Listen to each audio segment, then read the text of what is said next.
there's a huge number of topics and directions in which we could go, but I'd like to define our conversation, and I've got a theme for each of our panelists to introduce.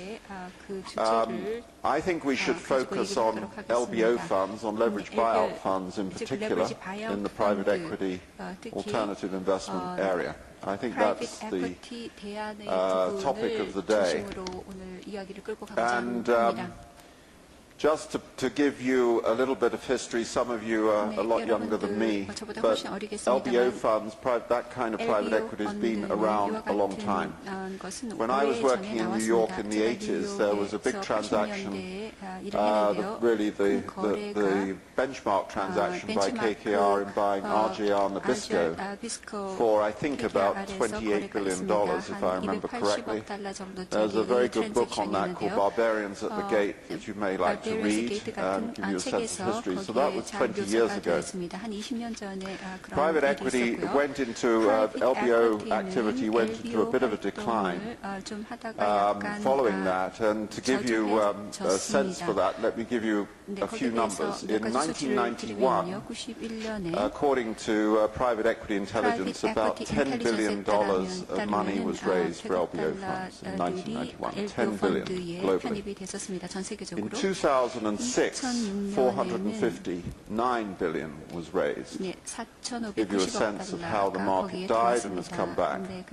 In the first half of those 7, $240 billion was raised. So we were on track for $500 billion and half a trillion. The intellectual case for leveraged buyouts, private equity in that form, has not really changed since Michael Jensen wrote a seminal article in the Harvard Business Review that some of you may like to read in 1989 called The Eclipse of the Public Corporation, in which he set out the intellectual case for taking companies private, leveraging them and focusing the management on running the company effectively. And I think there's been some indigestion in the last few months. 지난 수개월 동안에 일종의 소화불량 현상이 있었습니다. The leverage lenders lending business has come to a standstill.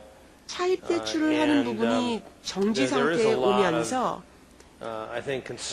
미처 소화되지 못한 자금의 소화불량 현상이 있었죠. PEF들이 그러면서 큰 규모로 큰 거래에 지난 수년 동안 그래왔듯이 참여하는 것을 조금 기저하고 있습니다. 이것이 일시적인 현상일 수도 있습니다. 그러다가 이제 예전처럼 돌아갈 수도 있지만 저는 그러리라고 생각하지 않습니다. 신용시장이 비현실적으로 가격이 단연간 책정되어 왔습니다. 연체라든지 또 기업들이 예전에 비해서 재무 상태가 양호해졌다는 점, 그리고 다른 한편으로는 고수익 그 회사 채권을 보시게 되면은 미국이나 유럽을 보나 이러한 자산 종목이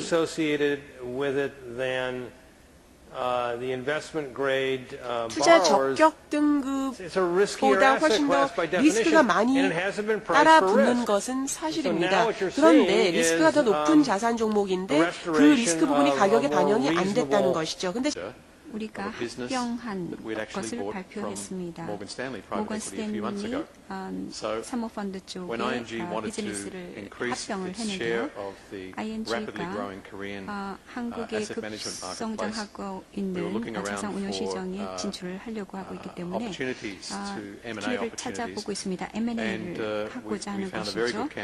아주 좋은 랜드마크 애셋 매니지먼트가 좋은 후보인 것 같습니다. 네, 그래서 모건 스탠리와 several other businesses over the 비즈니스를 years, 했던 and they 것인데 now had a portfolio 이제 of businesses which was 포트폴리오 large enough 비즈니스를 for us 갖고 to 있기 be 때문에 interested. 우리가 거기에 관심을 갖게 된 것입니다. To add to Michael's points, 네, 아까 마이클께서 얘기를 one of the other things 하셨습니다만 that private equity funds can do is to help to restructure industries 이 산업을 where 구조조정을 할 수 있는 데 perhaps the 도움을 participants 준다는 in that 것이 industry by 되겠습니다. themselves are too small 그래서 and add to be an aggregator there. So 여러 스스로 구조조정하기는 어려운 것을 우리가 전부 펀드들을 합쳐서 애그리게이션 할 수가 있기 때문에 효과를 낼 수가 있는 것이 되겠습니다. 그래서 프라이빗 에쿼티 비즈니스가 어떤 옵션들이 있는지 우리가 분석을 해줄 수가 있는 것이고요. 그리고 비즈니스 관리 차원에서 볼 것 같으면 이것은 우리 비즈니스를 이 지역에서 성장시키는 데 도움이 된다고 생각을 합니다. 지금 그러니까 프라이빗 에쿼티 펀드 같은 자산들을 우리가 운영을 해줄 수 있는 것이죠. 지난 몇 년 동안 추세를 볼 것 같으면은 점진적으로 그렇지만 에셋 클래스의 경계들이 흐려지는 것 같습니다. 헤지 펀드들을 만들어서 경쟁을 하고 있는 부분도 있고요. 헤지 펀드는 활발하게 또 사모 펀드 쪽, LBO 쪽으로 침범을 해오는 부분이 있고요. 그렇게 해서 자산 운용 회사가 되는 그런 헤지 펀드들도 있습니다. 큰 프라이빗 에쿼티 펌 같은 TPG, 블랙스톤, 칼라일 같은 회사들은 그 비즈니스 구성을 볼 것 같으면은 별로 자산 운용사와 크게 다른 것이 없습니다. 한 20개 상품들이 있고 20개 비즈니스들이 있고 뭐 여러 가지 자산 카테고리가 있고요. 한 500억 달러 정도 자산을 운용하고 있는 것을 볼 것 같으면은 이것이 자산 운용과 비슷한 것입니다. 그래서 비즈니스 경계가 모호해지는 것 같습니다. 몇 년이 되면은 사실 큰 차이가 헤지 펀드와 프라이빗 에쿼티 펌 사이에 별로 없어질 것입니다.